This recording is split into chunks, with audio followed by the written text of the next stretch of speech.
अभी तक हम लोगों ने दो टॉपिक अपना, एक कोशिका और दूसरा पाचन तंत्र को विस्तृत रूप से चर्चा कर समाप्त कर लिया है। और आज से जो हम अपना नया टॉपिक स्टार्ट करने जा रहे हैं तो वो आज हम लोग करने जा रहे हैं अपना तंत्रिका तंत्र का, ठीक है, या नर्वस सिस्टम का, ठीक है। जो स्टूडेंट आज हमारी पहली बार वीडियो देख रहे हैं तो वो हमारी लिंक पर उनको लिंक मिल जाएगी, तो उसमें जाके वो हमारे प्रीवियस लेक्चर को देख सकते हैं, या हमारे चैनल की प्लेलिस्ट में जाके वहाँ से भी आपको सभी टॉपिक अच्छे ढंग से विस्तृत रूप से मिल जाएंगे, ठीक है। तो आज जो हमारा नया टॉपिक है वो है हमारा आज का नर्वस सिस्टम, ठीक है, या तंत्रिका तंत्र।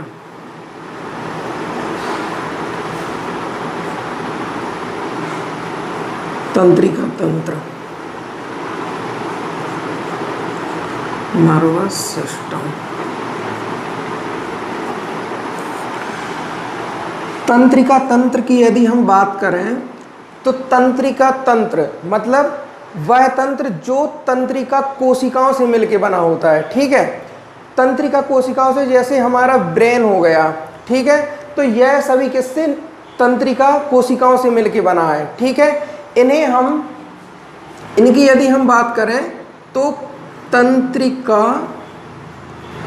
कोशिका या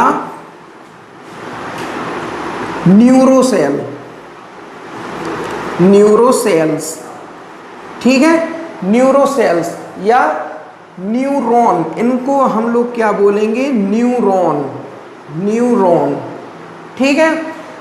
न्यूरॉन से, जो न्यूरॉन या तंत्रिका कोशिका या न्यूरोसेल्स से जिस तंत्र की उत्पत्ति होती है वह हमारा कहलाता है तंत्रिका तंत्र। ये आपको याद रखना है, ठीक है। एक बात और आपको याद रखना है, जो हमारा तंत्रिका तंत्र है यह लगभग 100 बिलियन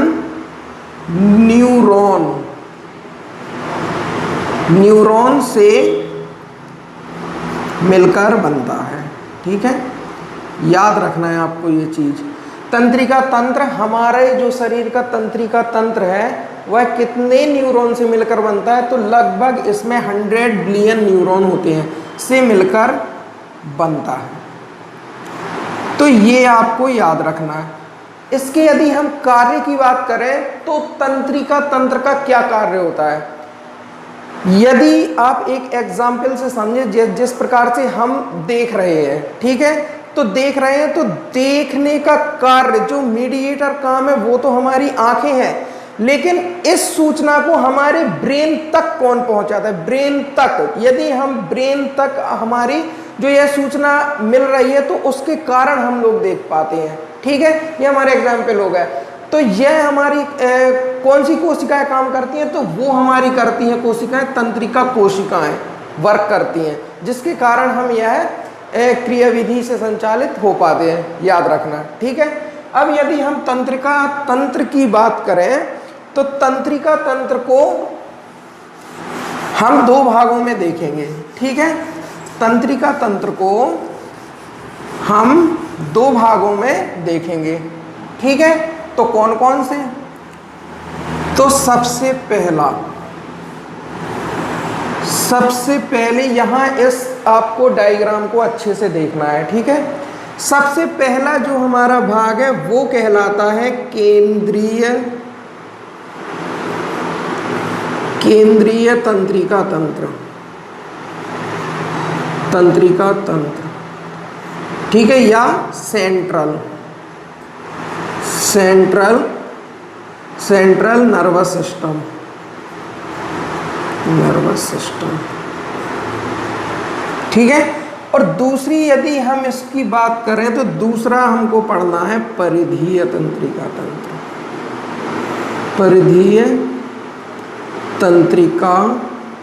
तंत्र या पेरीफेरल नर्वस सिस्टम,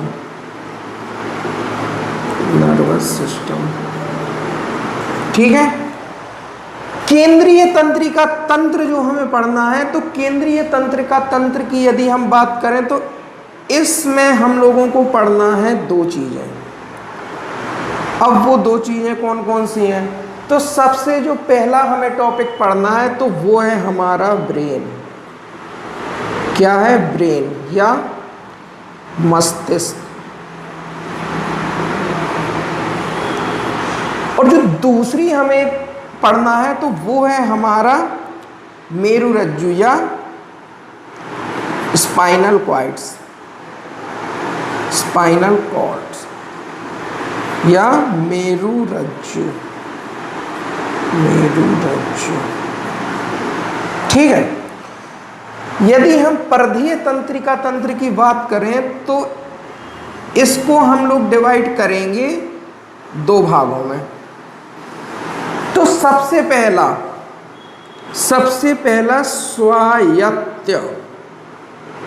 स्वायत्त तंत्रिका तंत्र, या इसे हम लोग बोलते हैं ऑटोनोमिक नर्वस सिस्टम। ठीक है। दूसरी यदि हम बात करें इसकी तो अस्वायत्त तंत्रिका तंत्र, अस्वायत्त तंत्रिका तंत्र। ठीक है। अब यदि हम स्वायत्त तंत्रिका तंत्र की बात करें तो इसमें हम लोगों को पढ़ना है या ऑटोनोमिक नर्वस सिस्टम। तो इसके अंतर्गत हम लोग पढ़ेंगे अनुकंपी तंत्रिका तंत्र और परानुकंपी तंत्रिका तंत्र। इन सब के बारे में अभी हम लोगों को विस्तृत से पढ़ना है, ध्यान देना। अनुकंपी को हम लोग बोलते हैं सिंपैथेटिक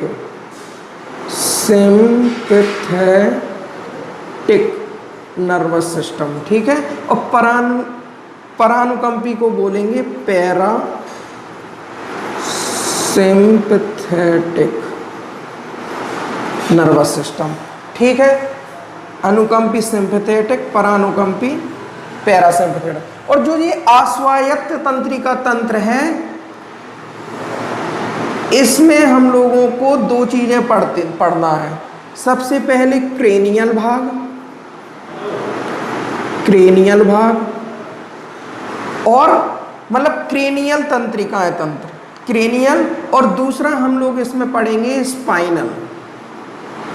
स्पाइनल का अर्थ अभी हमने आपको बताया था, स्पाइनल मतलब मेरुरज्जु, स्पाइनल मतलब मेरुरज्जु। तो जो अस्वायत्त तंत्रिका तंत्र है उसमें हम लोग को पढ़ना है क्रेनियल और स्पाइनल। ठीक है। तो ये हमारा चार्ट बन गया। ठीक है। इस चार्ट में हम लोग क्रमशः चलेंगे और विस्तृत रूप से इसमें चर्चा करेंगे। ठीक है। इसमें आप चार्ट में केवल एक बात थोड़ा जान लें कि जो अस्वायत्त तंत्रिका तंत्र है इसमें यहाँ पे जो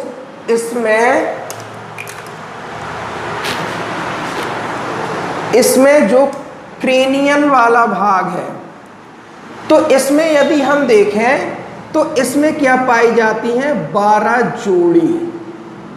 ये 12 जोड़ी पे सबसे पहले इसकी यदि हम कार्य की बात करें तो सबसे पहला क्रेनियल अर्थात हमारे दिमाग में शरीर की सूचनाएं जो आती जाती हैं वो किन के माध्यम से जाती हैं? तो वो क्रेनियल तंत्रिका तंत्र के माध्यम से। मतलब जो क्रेनियल ये कोशिकाएं जो हमने चर्चा की थी तो इसमें पाई जाती हैं 12 जोड़ी। और स्पाइनल मतलब मेरुरज्जु में भी जो हमारे मतलब की सूचनाओं का आवागमन होता है वो इसके माध्यम से होता है। तो इसमें पाई जाती हैं लगभग 31 जोड़ी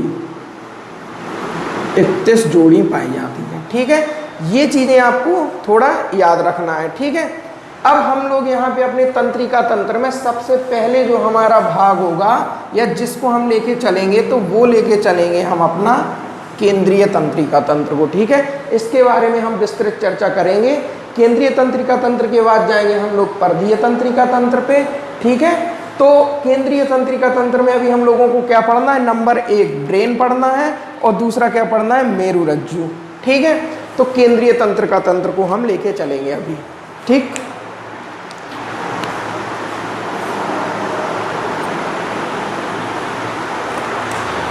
तो अब हमें बात करनी है केंद्रीय तंत्रिका तंत्र की। केंद्रीय तंत्रिका तंत्र में हमने अभी आपको बताया कि हम लोगों को क्या क्या पढ़ना है। तो सबसे पहला हम लोग को पढ़ना है ब्रेन, और ब्रेन के बाद हम लोगों को पढ़ना है मेरुरज्जु या स्पाइनल कॉर्ड। ठीक है, तो सबसे पहले हम करेंगे मस्तिष्क या ब्रेन की चर्चा।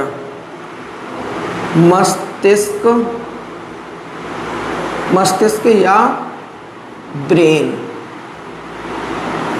सबसे पहले यदि हम मस्तिष्क की बात करें तो याद रखना कि जो जी मस्तिष्क शब्द है इसको क्या कहा जाता है। तो इस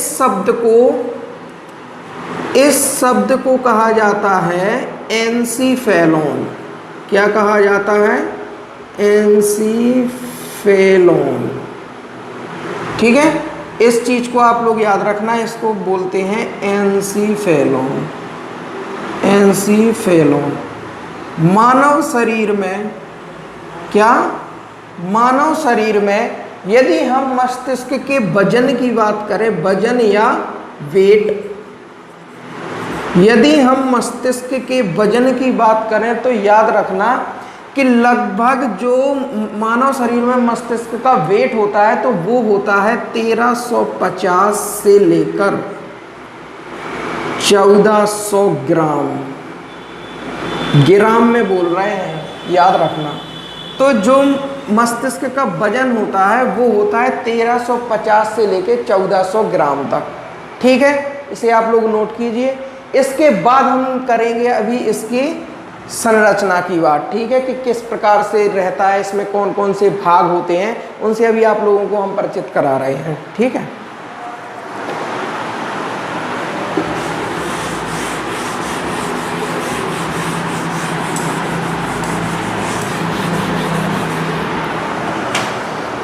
इसकी हमको क्या देखना है? अब हमको देखना है इसकी संरचना की। यदि हम जैसे बात करें तो सबसे पहले हम इसके डायग्राम पर चर्चा कर लेंगे। ठीक है, तो इसका डायग्राम होगा कुछ इस प्रकार से। Just minute.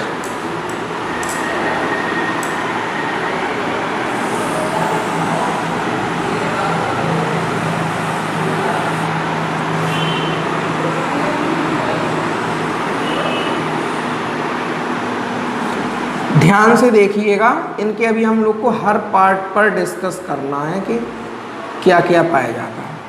ठीक है, तो सबसे पहले हम लोग यदि यहाँ से लेके चलें तो इसमें जो आपको ये वाला भाग दिख रहा है, हमने आपको बताया था कि केंद्रीय भाग में हम लोगों को दो चीज़ों को लेके चलना है। सबसे पहला जो ये वाला भाग है, यह भाग कहलाता है मेरुरज्जु।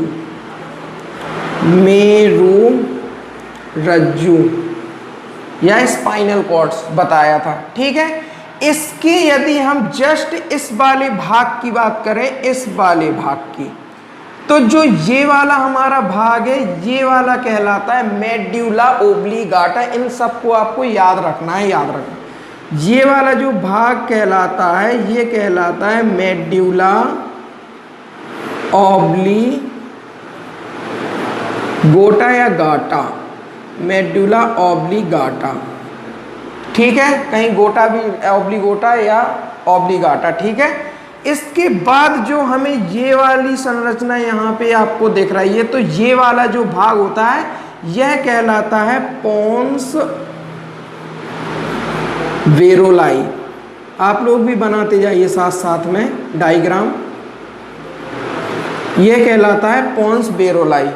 ठीक है, अब जो आपको ये तीन पार्ट दिख रहे हैं, कौन कौन सा? मेरुरज्जु, मेड्यूला ओब्लिगाटा और पोन्स वेरोलाई। यदि हम इन तीनों की बात करें तो इन तीनों को क्या कहते हैं? इन तीनों भाग को इनको कहेंगे यहां पे ब्रेन स्टेम। याद रखना इसको आप। ठीक है, ये जो तीन भाग हैं इनको बोलेंगे हम ब्रेन स्टेम। ठीक है, अब यदि हम इसके आगे वाले भाग पे चलें तो यहाँ पर हमको एक संरचना देखने को मिलती है कुछ इस प्रकार से। ठीक है। इस प्रकार से जो हमें संरचना देखने को मिलती है वो इस प्रकार से होती है। इस प्रकार से यह संरचना हमको देखने को मिलती है। ये वाली जो हमारी संरचना है ये क्या कहलाती है? तो ये वाली संरचना कहलाती है सेरिबेलम। क्या कहलाती है? सेरिबेलम। सेरिबेलम। इन सभी के बारे में अभी हम लोग बहुत अच्छे से चर्चा करेंगे, ठीक है।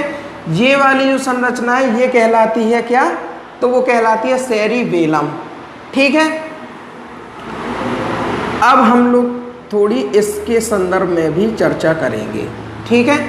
इसमें एक इस प्रकार का यहाँ पे ये वाला भाग, ठीक है, इसे कॉर्पस कॉलोजम, एक सेकंड,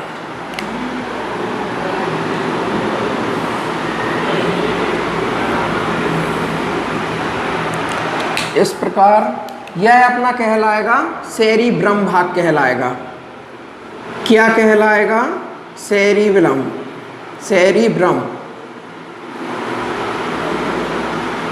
ठीक है। ये वाला जो हमारा भाग है, ये हमारा जो भाग है ये कहलाएगा सेरिब्रम, ठीक है। यहाँ पर हम लोगों को एक इस प्रकार से संरचना और देखने को यहाँ पे मिलती है। इस प्रकार से जो ये वाली हमारी संरचना है, यह संरचना हमारी कहलाती है क्या? तो वो कहलाती है मध्य मस्तिष्क, याद रखना, या मिड ब्रेन। मध्य मस्तिष्क, मध्य मस्तिष्क या मिड ब्रेन, ठीक है।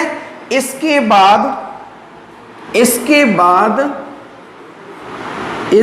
बाद यदि हम इस वाली संरचना को देखें, याद रखना, जो ये वाली संरचना है, इसको अभी हम देखो, ये वाली अभी हम लोगों ने जो संरचना देख ली, ये क्या कहलाई? यह वाली संरचना कहलाई अपनी सेरिब्रम। याद रखना, ब्रेन का सबसे बड़ा भाग, ब्रेन के यदि सबसे बड़े भाग की बात करें तो वो कहलाता है सेरिब्रम, और यदि दूसरे सबसे बड़े भाग की बात करें तो वो कहलाता है सेरिबेलम, ठीक है। तो इसमें क्या है? तो इसमें सबसे पहले जो आपको ये वाला भाग दिख रहा है, ये वाला, कौन सा वाला? ये जो ऊपर वाला भाग दिख रहा है, ये वाली लाइन, ये वाला भाग। तो जो ये वाला हमारा भाग है, हमारे ये वाला जो भाग है वो कहलाएगा हमारा इपीथैलेमस। क्या कहलाएगा? इपीथैलेमस। इपीथैलेमस, ठीक है, इपीथैलेमस। जो ये हमारा जे वाला भाग है, जे मिड वाला भाग, यह वाला हमारा जो भाग है यह कहलाएगा थैलेमस। गौर से देखते जाना और चित्र को बनाते जाना साथ साथ। और जो ये वाला हमारा भाग है, ये नीचे वाला भाग, ये कहलाता है हाइपोथैलेमस। क्या कहलाता है? हाइपोथैलेमस। इन सभी के बारे में अभी हम लोगों को पढ़ना है, ठीक है। ये कहलाएगा हाइपोथैलेमस, ठीक है। इस वाले भाग में, जो ये वाला भाग है, यहाँ पे एक इस प्रकार की संरचना देखने को हमको मिल जाती है। ये वाली जो मैं बना रहा हूँ, ये वाली जो ये वाली संरचना है, यह कहलाती है क्या? तो यह कहलाती है अपनी पीनियल ग्लैंड या पीनियल ग्रंथि। पीनियल ग्रंथि, पीनियल ग्रंथि कहलाती है, ठीक है। इसमें एक नीचे इस प्रकार की एक संरचना होती है, ये जो मैंने बनाई है। तो जो ये वाली संरचना होती है, तो ये वाली जो संरचना है, ये वाली अपनी कहलाती है पीयूष ग्रंथि। क्या कहलाती है? पीयूष ग्रंथि। अभी इसके बारे में सभी अपन लोग अच्छे से चर्चा करेंगे। तो ये जो ऊपर वाली आपको संरचना दिख रही है, ये है अपनी पीनियल ग्रंथि। ये वाला जो भाग है, यह है अपना इपीथैलेमस। मध्य वाला भाग को यहाँ पे हम लोग थैलेमस कहते हैं, और जो ये वाली हमको संरचना दिख रही है तो ये है अपनी क्या, ये वाली जो ये वाली संरचना है, ये वाली लाइन, तो ये है अपना हाइपोथैलेमस। इसमें यहाँ पे एक ग्रंथि हमको दिख रही है तो ये है अपनी क्या, पीयूष ग्रंथि, और ये ऊपर अपनी पीनियल ग्रंथि। ठीक है, तो इस प्रकार से हम लोगों ने ये देख लिया। एक बात का आप लोग याद रखना, एक बात का याद रखना, जो ये एपिथैलेमस, थैलेमस और ये हाइपोथैलेमस ये किसके अंतर्गत आएंगे, तो ये वाले भाग आएंगे अपने डाइएन्सीफेलॉन के अंतर्गत, डाइएन्सीफेलॉन।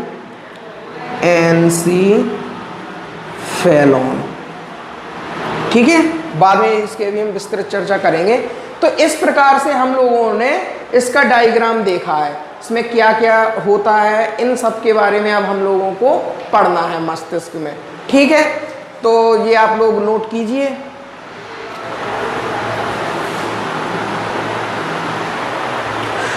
ठीक है, तो इस प्रकार से हम लोगों ने क्या देखा, ब्रेन का स्ट्रक्चर देख लिया। इसमें आपको एक बात का और याद रखना कि यहाँ पर एक और संरचना पाई जाती है इस प्रकार की, है ना। तो ये हमारी संरचना क्या है, तो यह वाली जो संरचना है वो हमारी कहलाती है ऑलफैक्टरी लोब। क्या कहलाती है,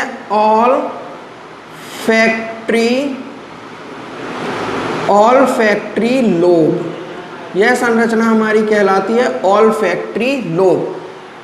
ठीक है, तो इस प्रकार से हम लोगों ने ब्रेन का स्ट्रक्चर देख लिया है। इसके जितने भी भाग हैं, सेरिब्रम हो गया, एपिथैलेमस, थैलेमस, हाइपोथैलेमस, इनके कार्य और ये अपनी क्या भूमिका ब्रेन में हमको अदा करते हैं, या पीयूष ग्रंथि हो गया, ये मध्य मस्तिष्क, पोन्स वेरुलाई, मेरु रज्जु, इन सभी की चर्चा अब हम लोग कल के लेक्चर में करेंगे। ठीक है, आज के लिए इतना ही, इतना आप लोगों को पढ़ना है, याद करना है। ठीक है, तो अपनी पढ़ाई करते रहें, घर पर रहें, सुरक्षित रहें। जय हिंद, जय भारत।